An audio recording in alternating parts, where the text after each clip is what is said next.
My name is Melinda Hartwig. I am the curator of Ancient Egypt, Nubia, and the Near East at the Michael C. Carlos Museum.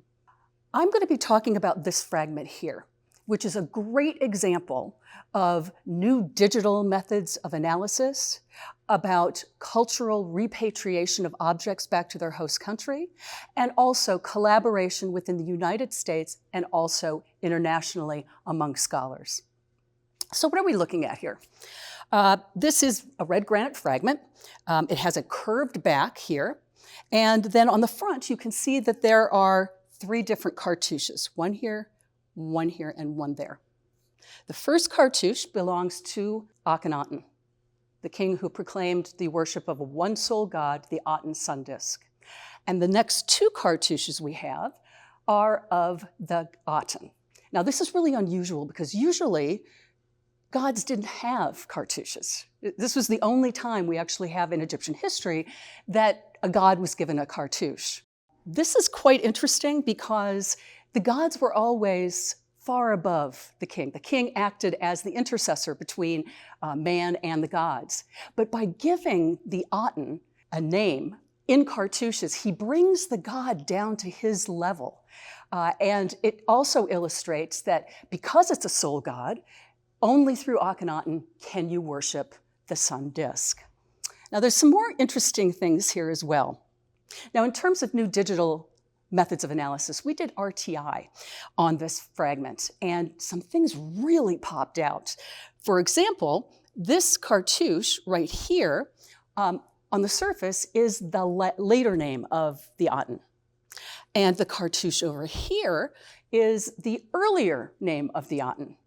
But when you look at it under RTI, you can see that actually this cartouche here once was the early name of the Aten. Well, I was fortunate to work with Dr. Marc Gabold, who is at the University of Montpellier in France. And he published this fragment and did drawings of it. And he discovered that, in fact, it was a name change that had taken place, that this was the later form of the Aten, and the earlier form of the Aten was underneath, so it had been recarved. Now that's kind of interesting.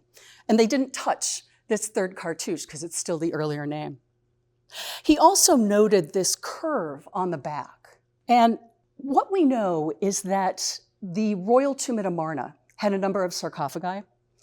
Sarcophagi of Akhenaten, of the Queen T, and of Akhenaten. All these fragments were found. And when Akhenaten stepped off the throne, or when he died, these sarcophagi were just chopped to bits.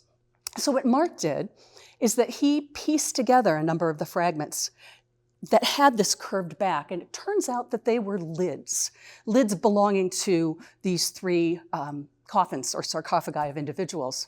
But this one didn't fit at all to any of the others. He also found fragments that he pieced together that had the name Nefertiti. And it is our belief that this fragment right here is from the sarcophagi of Nefertiti. Now this is unusual too because it is just a fragment, and with the two names you've got of the Aten, it shows that Nefertiti actually lived longer into the reign than a number of people thought she did. And the fact that it is broken would also suggest that Nefertiti, when she did assume the throne after the death of Akhenaten, decided not to keep the sarcophagus. She was not buried in the sarcophagus. We're still searching for her burial. This fragment will be returned to Egypt. We have been in touch with the Ministry of Antiquities, and the Michael C. Carlos Museum has a long history of repatriation of objects. For example, we have returned the mummy that is thought to be Ramses I, and also reliefs that were cut out from the tomb of Seti I. We also collaborated with a national institution, with the University of Bloomington Egyptology section.